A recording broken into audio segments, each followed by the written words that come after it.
اعلیٰ حضرت بریلوی فرمایا غم تازہ کرنے کے لیے کربلا بیان کرنا حرام ہے. ادھروں تیر چلے آتے, ادھروں تیر چلے آ, ادھروں تیر چلے. اعلیٰ حضرت فرمایا غم تازہ کرنے کے لیے کربلا بیان کرنا حرام ہے.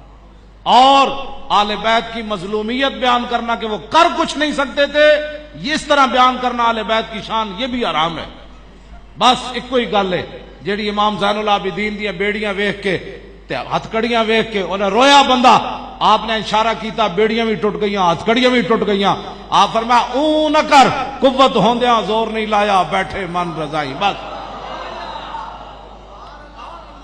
میاں صاحب دا شعر پوری کربلا دا خلاصہ ہے. قوت ہوندیاں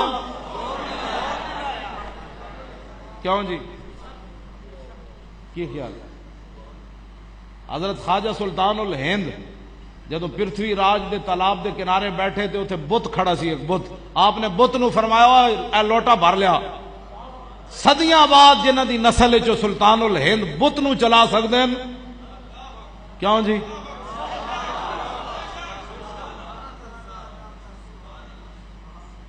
خاک ہو کر خاک میں مل جا, خاک تجھ پر اے فرات. کیوں جی, کیوں جی؟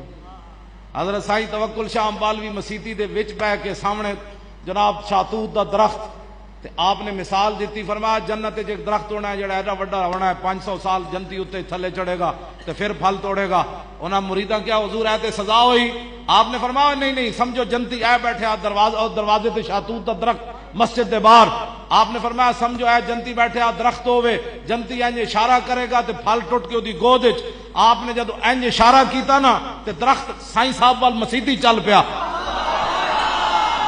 آپ نے فرمایا ٹھہر ٹھہر اللہ دے بندے, میں تو مسئلہ دس رہا. سائیں توکل شاہ امبالوی سید بھی نہ ہوئے, صرف حضور دی غلامی کردیاں اس مقام تے پہنچے ہوئے جس حسین نو حضور اتنے کھلایا ہوئے.